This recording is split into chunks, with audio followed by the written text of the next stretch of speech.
Madame la ministre déléguée, Monsieur le Président de la Commission de la Défense nationale et des Forces armées de l'Assemblée nationale, Monsieur le Président de la Commission des Affaires étrangères, de la Défense et des Forces armées du Sénat, Mesdames et Messieurs les parlementaires, Monsieur le Grand Chancelier de la Légion d'honneur, Monsieur le chef d'état-major des armées, Monsieur le délégué national de l'Ordre de la Libération, Monsieur le secrétaire général de la Défense et de la Sécurité nationale, Monsieur le délégué général pour l'armement, Monsieur le secrétaire général pour l'administration, Messieurs les chefs d'état-major, Monsieur le directeur de la gendarmerie nationale, Mesdames et Messieurs les ambassadeurs, Mesdames et Messieurs les parlementaires, Monsieur le gouverneur militaire de Paris, Mesdames et Messieurs les officiers généraux, Mesdames et Messieurs les directeurs, officiers, sous-officiers, officiers mariniers, militaires du rang, marins et aviateurs, personnel civil des armées, Mesdames et Messieurs. C'est aujourd'hui la 9e fois que je m'exprime devant vous, à la veille de notre fête nationale. Vous, soldats, qui partout où vous êtes déployés agissez pour assurer la protection des Français, la défense de nos intérêts et le respect de la parole donnée. Vous qui êtes le bras armé de la France et dont l'engagement emporte grandeur et acceptation du risque. Je vais tout à l'heure saluer la mémoire de nos soldats tombés cette année. Je verrai également tout à l'heure et demain nos blessés. Et je veux ici redire à leurs familles, à leurs frères d'armes, le soutien entier et la reconnaissance de la nation.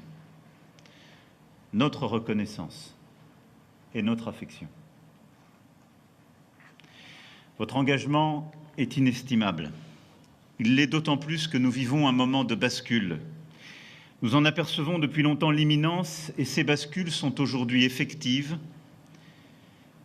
Et sans doute jamais, depuis 1945, la liberté n'avait été si menacée et jamais à ce point la paix sur notre continent n'avait dépendu de nos décisions présentes. Oui, nous replongeons dans des années où l'histoire se fait.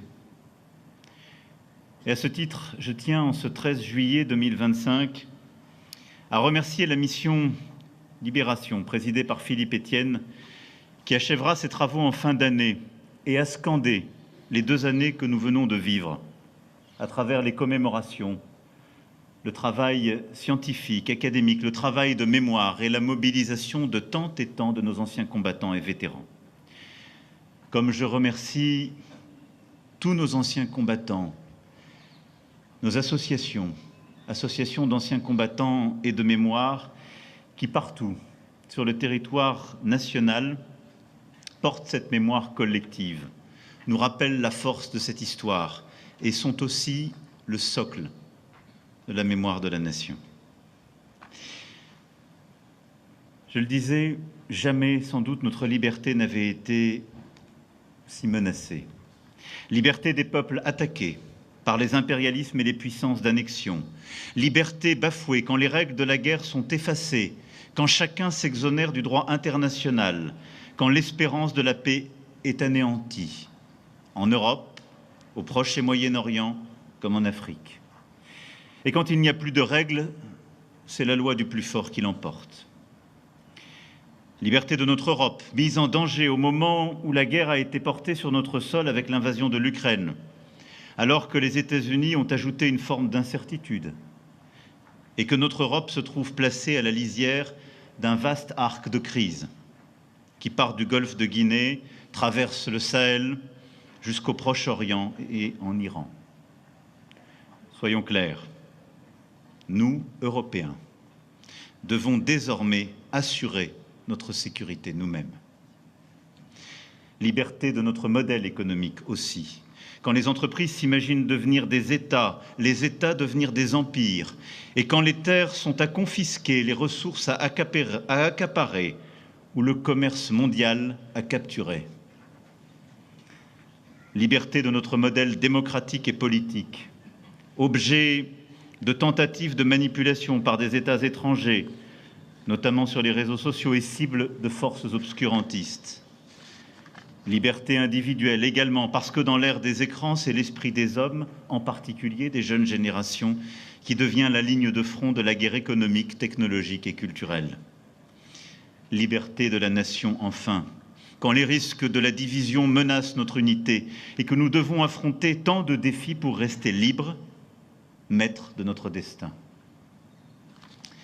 Alors, face à tous ces risques qui pèsent sur notre liberté, nous avons initié en janvier dernier un état des lieux de notre environnement et des défis à venir. Ce travail est aujourd'hui achevé et la revue nationale stratégique qui a été pilotée par le SGDSN et à laquelle nombre d'entre vous, et je vous en remercie, ont largement contribué, sera publiée demain. Cette revue pose un diagnostic clair et précis. Une désinhibition du recours à la force, avec une violence accrue qui n'est pas toujours l'apanage d'États et qui ne cible pas toujours des belligérants. La menace particulière que représente le terrorisme, et singulièrement le terrorisme islamiste. Et 10 ans après les attentats de Paris, si en une décennie nous avons beaucoup fait, le risque est là, toujours. Une remise en question des solidarités et un effacement des cadres qui ont été définis après la Seconde Guerre mondiale, l'hybridité croissante des conflits, ce qui brouille tous les effets de seuil. La permanence d'une menace russe aux frontières de l'Europe, du Caucase à l'Arctique. Une menace préparée, organisée, durable et à laquelle nous devrons être capables de faire face. Notre avenir européen est déterminé par cela et la nécessité de nous organiser pour répondre à cette menace et la dissuader pour maintenir la paix.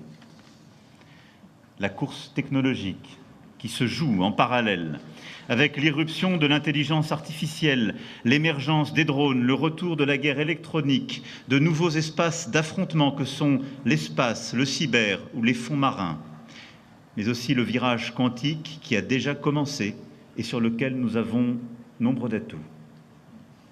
Autant de révolutions accélérées par les champs de bataille où la nécessité de survivre et de s'adapter démultiplie l'ingénierie et l'ingéniosité.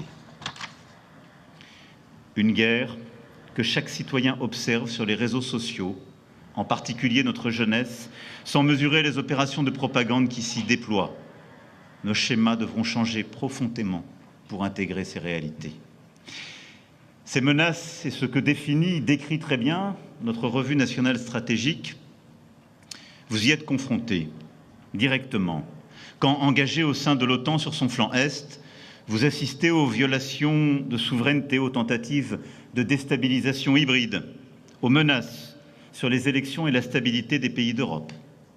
Vous y êtes confrontés en mer Rouge, je l'ai encore vu à vos côtés, il y a quelques mois, à Noël, à Djibouti, où nos marins et aviateurs abattent missiles et drones et sont garants d'une liberté de navigation. Et en Afrique aussi, où les groupes terroristes s'en prennent aux populations civiles. Vous y êtes confrontés au Proche-Orient, où sous vos yeux les tabous sont transgressés, l'impensable survient parfois, et où vous répondez présent pour défendre des pays partenaires ou évacuer nos ressortissants. Et je salue ici nos forces armées intégrées à la FINUL au Liban, comme le rôle que nous jouons directement dans le mécanisme de suivi au sud de ce même pays. Vous y êtes confrontés sur le territoire national et en particulier dans nos outre-mer, placés aux avant-postes des nouvelles zones de conflit. Oui, nos territoires ultramarins sont de plus en plus, et la loi de programmation militaire l'avait bien identifié, des territoires qui seront testés et où les puissances de déstabilisation viennent aujourd'hui nous déstabiliser. Vous êtes confrontés à ces menaces et leurs évolutions, non pas comme spectateurs, mais comme acteurs de plein pied dans ce monde qui bascule. Et tout peut en effet advenir. Ces dernières années ont été marquées par le retour de l'impensable. Et regardez encore ces derniers mois, l'accélération des événements, les bombardements sur l'Iran, les combats entre l'Inde et le Pakistan, avec sans doute l'un des combats aériens de la plus grande intensité des dernières décennies. Les à-coups dans le soutien américain à l'Ukraine, la guerre commerciale entre alliés dans ce même contexte. Oui, nous assistons au retour du fait nucléaire, de la prolifération des conflits majeurs. Parce que la nation est confrontée à toutes ces menaces hybrides, à cette accélération de l'histoire, il n'y a plus d'arrière et il n'y a plus de front. Les conflits sont multiformes, multichamps, et supposent de la densité, ils supposent de durcir nos capacités, nos forces et la nation dans son entier. Et je le dis ici devant vous, nous y arriverons. Nous y arriverons pas seulement parce que nous serons mieux armés, mais parce que nous sommes lucides et unis, comme nous le sommes depuis 9 ans, parce que nous avons anticipé ces transformations du monde, anticipé les investissements indispensables. Et à cet égard, il ne suffit pas d'abord de viser des pourcentages de budget, mais de viser ce qui nous élève et nous unit, une force d'âme, une détermination, comme je l'évoquais ici même à vos côtés il y a 3 ans. Et au fond, soyons simples. Pour être libre dans ce monde, il faut être craint. Pour être craint, il faut être puissant. La nation, pour cela, doit être plus forte. Car c'est à la nation avant tout de défendre la nation. Cela passe d'abord par une meilleure prise de conscience de chaque Français et de tous les acteurs civils des menaces hybrides qui nous entourent. Je veux remercier le général Burkhardt pour sa prise de parole il y a 2 jours à ma demande, qui y a contribué. La mobilisation interministérielle est aussi essentielle à la défense nationale. Chacun doit être à son poste de combat. Et des efforts ont été faits et doivent se poursuivre. Sous l'autorité du Premier ministre, nous poursuivrons dans chaque ministère, dans chaque domaine, ces efforts. À l'international, et je pense au Quai d'Orsay et au travail d'influence, une organisation dédiée, des moyens renforcés, une posture plus offensive ont été décidés et seront maintenus dans la durée. Je pense aussi à ce qui a été fait à Lancy, à Viginum, qui protège les Français contre les attaques cyber et les ingérences. Je pense à nos services de renseignement, extérieurs et intérieurs. Mais je pense aussi à l'indispensable sursaut qui est demandé, organisé et qui continuera d'être renforcé dans nos entreprises, nos collectivités territoriales, nos laboratoires de recherche, dans nos infrastructures des plus sensibles, mais aussi parfois les moins attendues. Car c'est là parfois que se logent nos vulnérabilités, c'est là aussi que nous devons durcir la posture. Il nous faut partout être préparés.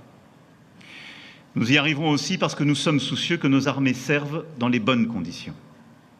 Voilà pourquoi j'ai veillé à la condition militaire portée par vos chefs et éclairée par le Haut Comité d'évaluation de la condition militaire. Le statut général des militaires est une force pour notre défense. La condition militaire engage la nation, entretient une force morale, des principes essentiels, et la reconnaissance de votre condition, c'est aussi vos rémunérations.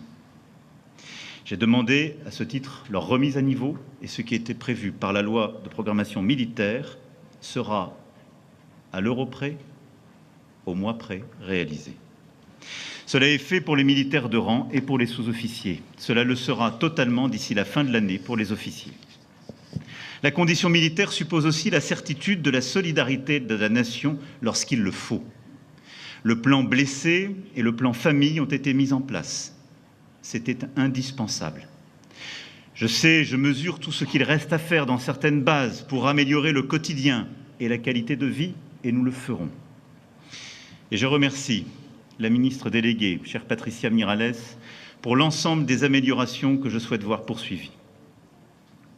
Je pense aussi à l'attention nécessaire à l'emploi des conjoints des militaires et aux propositions faites en ce sens par le HCECM.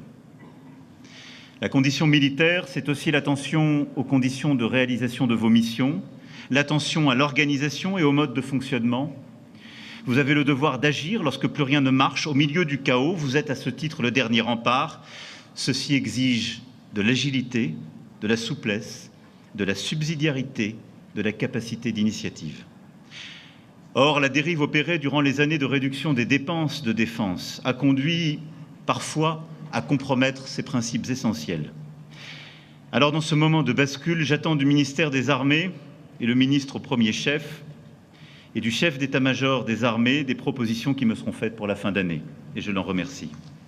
Ceci afin que le fonctionnement du ministère et des armées continue de se réformer, que des leviers soient redonnés aux chefs militaires pour réaliser les missions que je peux être amené à vous confier, mais aussi aux ingénieurs, aux techniciens, aux agents du ministère pour qu'ils innovent et soutiennent le développement rapide de nos capacités militaires. Nous y arriverons ensuite si nous prenons la mesure du tournant capacitaire à engager. Voilà pourquoi, depuis 2017, j'ai décidé de faire de la défense une priorité. Il fallait redonner à la France une défense solide, complète, souveraine. Les lois de programmation auront été réalisées scrupuleusement, ce qui est inédit. L'effort que cela représente est indispensable face à tous les défis. Et en presque 10 ans, nous avons réparé, modernisé, innové, avec la mise en œuvre des lois de programmation militaire. Et je remercie le ministre des Armées, cher Sébastien Lecornu, pour l'énergie qu'il consacre à ce sujet essentiel pour la France. J'associe à ces remerciements Madame Florence Parly, qui a porté cela à mes côtés durant le quinquennat précédent. Nous y arriverons enfin si nous savons trouver les nouvelles manières d'opérer. Nous avons déjà révisé nos outils et nous nous sommes dotés de nouveaux instruments. Le nouveau centre pour les opérations spatiales que j'inaugurerai cet automne à Toulouse en est un exemple. Nous avons aussi révisé notre doctrine stratégique. Je pense en particulier à l'approche nouvelle développée avec les pays d'Afrique. Il nous fallait reposer les bases d'un partenariat répondant à nos attentes respectives et vous l'avez mise en œuvre avec beaucoup d'efficacité. Il reste que ces transformations profondes n'épuisent pas tous les défis qui sont posés. À l'heure des prédateurs, nul ne peut demeurer immobile. Nous avons une avance, mais demain, au même rythme, nous serions dépassés. J'avais annoncé le 5 mars dernier aux Français la nécessité de prendre des décisions historiques face aux menaces existentielles qui pèsent sur notre liberté et que je viens de rappeler. Ces décisions sont indispensables à mes yeux pour garantir notre sécurité et notre indépendance. Et alors que notre allié américain affiche une volonté de désengagement ou crée pour nous et tant d'alliés des incertitudes nouvelles, voulons-nous, une fois pour toutes, prendre notre sécurité et celle du continent en main et bâtir un vrai pilier européen de l'OTAN? Sommes-nous capables d'offrir un débouché à cette formidable envie d'engagement et de réalisation qui anime notre jeunesse? Sommes-nous capables, surtout, de résister en cas de conflit de haute intensité sur le sol européen dans les 3 à 4 années qui viennent? À toutes ces questions, nous répondrons oui. Parce que nous, Français, entendons demeurer libres dans le siècle qui vient. Pour avoir ce pouvoir de dire oui, la nation doit être fidèle à l'enseignement de Clémenceau et appliquer sa maxime. Il faut savoir ce que l'on veut. Quand on le sait, il faut avoir le courage de le dire. Quand on le dit, il faut avoir le courage de le faire. Aussi, l'heure est-elle venue de tirer toutes les conclusions de ce que nous savons. Et c'est ma responsabilité de président de la République, chef des armées. Cela passe d'abord par l'exécution certaine des décisions déjà prises. Il faut que les crédits prévus soient disponibles à l'euro près.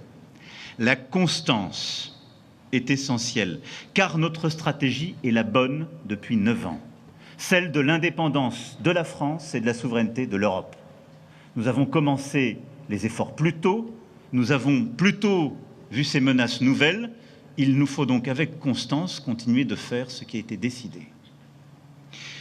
Comme l'a annoncé ce matin le ministre, grâce aux décisions du Premier ministre que je remercie, le dégel des crédits sera effectué. Je le sais, nos PME et nos industriels ont subi les retards provoqués par la censure votée par les parlementaires au mois de décembre dernier. Alors je le dis ici, à chacun de prendre ses responsabilités pour l'année prochaine. Aux parlementaires pour que le budget soit voté en heure. Car les censures de fin d'année ont une conséquence simple, elles décalent le budget des armées. Entre autres. Au gouvernement ensuite de procéder en temps et en heure aux crédits décidés. Aux grands groupes de la filière de donner de la visibilité nécessaire à leurs sous-traitants, et je compte sur eux. Et aux investisseurs et à la place financière de continuer à soutenir ces entreprises. Il faut, à ce titre, poursuivre l'effort que nous avons entrepris ces 3 dernières années pour pouvoir continuer d'innover plus rapidement, de produire plus rapidement, de produire de la masse nouvelle, de nous adapter à la demande et de remettre les financements privés vers la base industrielle et technologique de défense. Ces changements, opérés depuis 2022, doivent être confortés, intensifiés encore. Deuxièmement, on doit s'interroger sur la suffisance de l'effort consenti par les 2 LPM. Il faut combler nos zones de fragilité. C'est tout le travail qui a été fait ces dernières semaines par le ministre des Armées, le CEMA et le DGA. Combler nos zones de fragilité, au premier titre, nos stocks de munitions, dont les munitions téléopérées. Renforcer nos armes de saturation et nos armes de précision. Nous doter de drones pour nos groupes de combat, nos frégates et nos bases aériennes, encore davantage. Et des équipements nécessaires au quotidien pour que les opérations soient menées. Renforcer notre défense aérienne et nos moyens de guerre électroniques. Augmenter nos capacités spatiales, pousser au maximum les curseurs de l'entraînement des soldats, des marins, des aviateurs, développer encore davantage la réserve, décidée par son accroissement en 2022, mais que nous devons encore intensifier. Nous avons des armées solides, mais sur tout ce que je viens de nommer, il nous faut durcir le modèle, gagner aussi en masse. Tels sont les axes d'effort qui ont été identifiés et qui seront les axes de priorité dans les efforts supplémentaires à la loi de programmation militaire en cours. La guerre en Ukraine démontre que pour tenir, il faut de la bravoure, mais aussi des stocks et une industrie de défense adaptée. Il faut une nation capable de tenir, d'être mobilisée. C'est aussi pourquoi nous devons accélérer les efforts sur notre réserve. Et je crois aussi que l'on doit donner à la jeunesse un nouveau cadre pour servir, selon d'autres modalités au sein de nos armées. Je donnerai mes orientations et mes décisions en ce sens à l'automne, sur la base des travaux demandés au mois de janvier dernier au ministre et au CEMA, revenant sur l'avenir du SNU, l'organisation, la mobilisation de notre jeunesse comme de nos réserves. Troisièmement, cette nouvelle ère pour la nation suppose de nouveaux budgets pour nos armées. En conscience, nous assumons de porter un effort nouveau et historique. La première loi de programmation lancée lors du précédent quinquennat a permis de réparer. La seconde est une loi de projection qui a anticipé les bascules du monde, mais ces bascules interviennent plus vite que prévu. Alors que nous avions prévu de doubler le budget d'ici 2030, nous allons le doubler d'ici 2027. À cette fin, une actualisation de la loi de programmation militaire sera présentée à l'automne, qui prévoira l'effort que nous devrons porter jusqu'en 2027 sous ma responsabilité. Et j'en appelle à ce titre à la responsabilité nationale. Le budget des armées en 2017 était de 32 milliards d'euros. S'ajoutera à la loi de programmation militaire actuelle un effort de 3,5 milliards d'euros en 2026 et de 3 milliards d'euros supplémentaires l'année suivante. Nous consacrerons donc 64 milliards d'euros pour notre défense en 2027. C'est le double du budget dont les armées disposaient en 2017. Cet effort nouveau, historique et proportionné, il est crédible, il est indispensable, il est juste ce qu'il nous faut, mais vraiment ce qu'il nous faut. Comment le financer? Le Premier ministre l'annoncera dès le 15 juillet après-midi. et je veux ici le remercier pour son travail et à ses côtés avec tous les ministres qu'il a mobilisés. En tout état de cause, nous refusons que ce réarmement passe par l'endettement. Notre indépendance militaire est indissociable de notre indépendance financière. Il sera donc financé par plus d'activités et plus de production. L'effort de toute la nation pour la défense de tous les Français. J'avais dit le 5 mars aux Français, la patrie a besoin de vous. Je vous le dis en cette veille de fête nationale, c'est maintenant. Maintenant qu'il nous faut consentir à cet effort parce que nous l'avons travaillé, documenté et il est précisément calibré. Un effort ponctuel de tous pour préserver notre sécurité et notre indépendance. Le salut de la patrie suppose que nous dépensions plus pour notre défense et que chacun prenne sa part de cet investissement.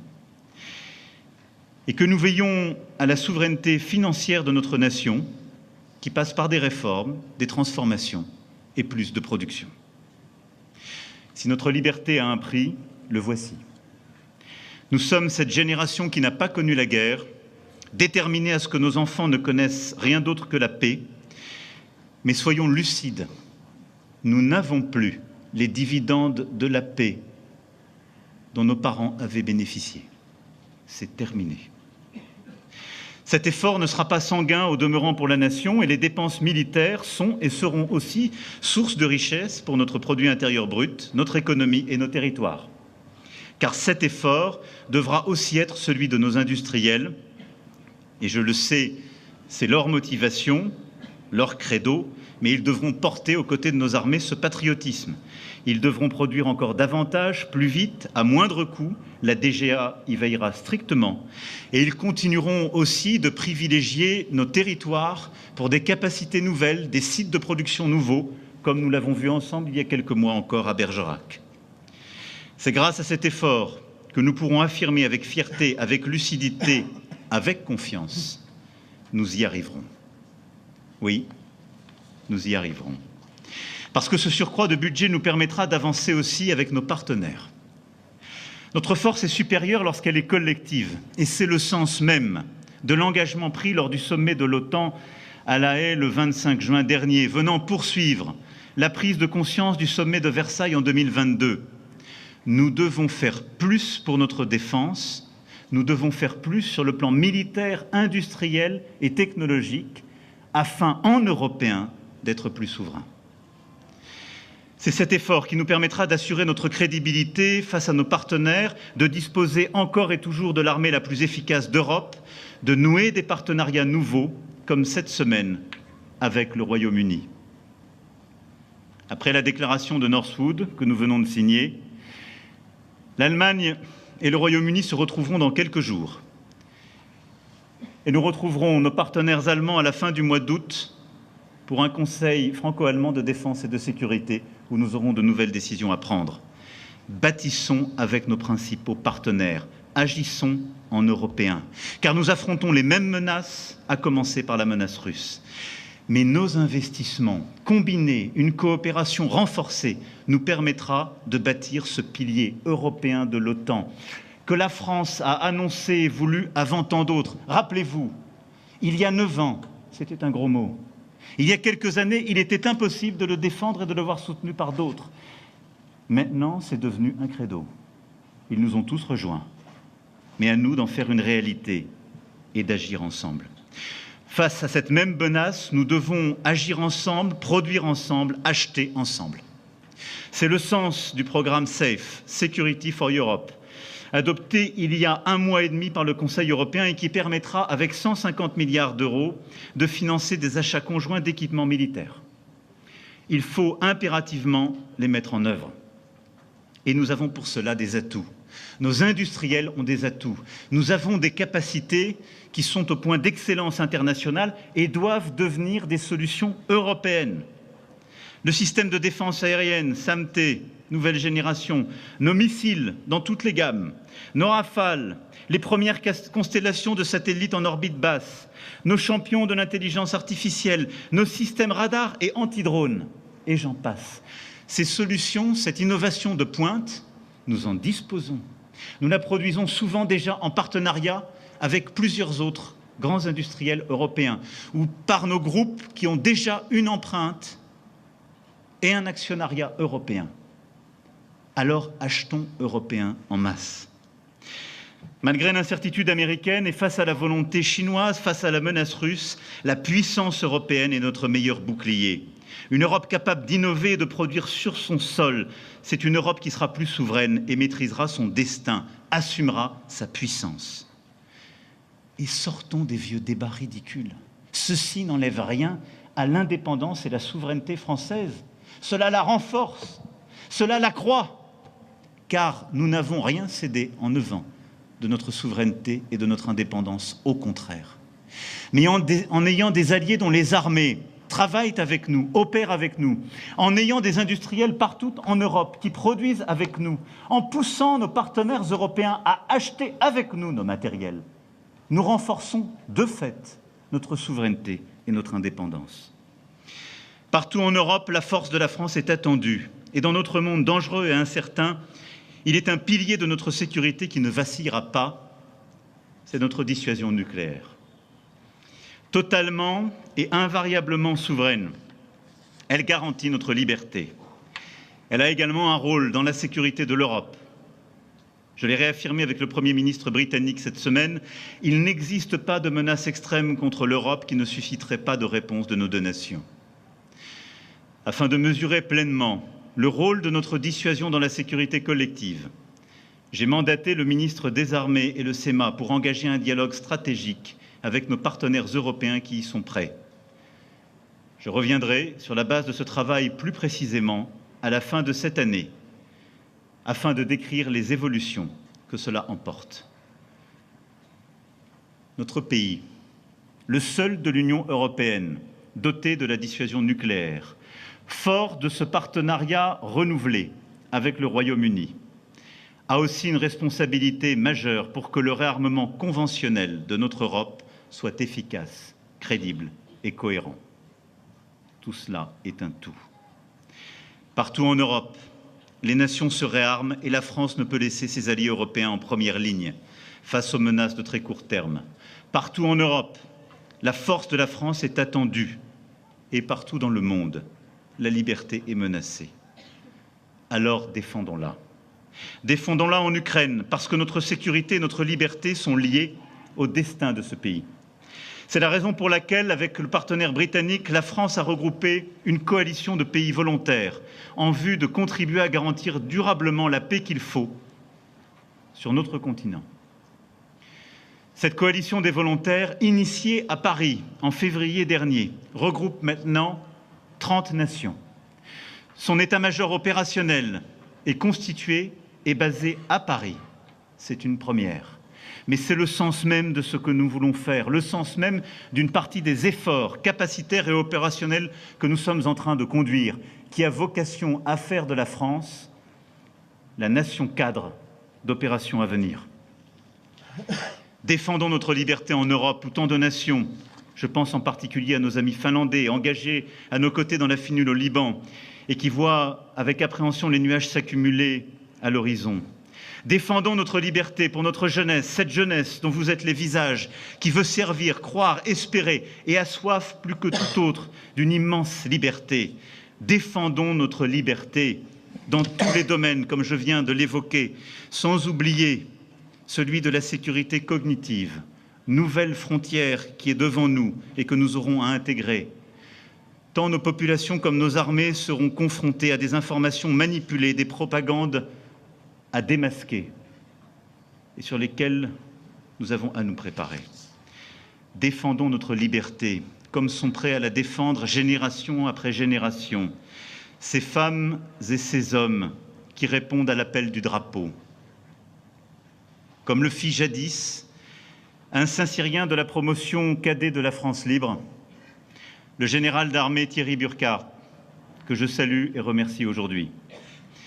Mon général, vous avez ma confiance et ma reconnaissance pour votre action à mes côtés, à la tête des armées françaises. À travers vous, je salue le patriotisme et le sens des responsabilités de tous ceux qui font le choix des armées pour défendre la liberté. Défendons cette liberté aux côtés des grandes nations qui sont là, nos partenaires européens, nos alliés, mais aussi ces nations venues de plus loin comme l'Indonésie, invitées du 14 juillet, qui entendent refuser en Indo-Pacifique la logique des blocs et la loi des impérialismes, comme nous. Défendons notre liberté. Et en cette veille de 14 juillet, soyons fidèles au peuple de la Révolution qui clamait sa grandeur et la liberté universelle des peuples. Défendons nos armées qui défendent notre liberté. Soyons à leur côté, à l'arrière, prêts à tous les engagements, tous les combats. Comme chaque jour, ces femmes et ces hommes sont prêts à l'ultime sacrifice pour la nation. Alors demain, je serai à vos côtés, une fois encore, avec reconnaissance, avec confiance et avec fierté, comme depuis le premier jour. Car je sais combien c'est cet engagement, cette acceptation du sacrifice et jusqu'au sacrifice ultime qui fait la force de nos armées, la force de notre nation. Demain, je serai à vos côtés une fois encore, avec cette même fierté. Vive la République et vive la France.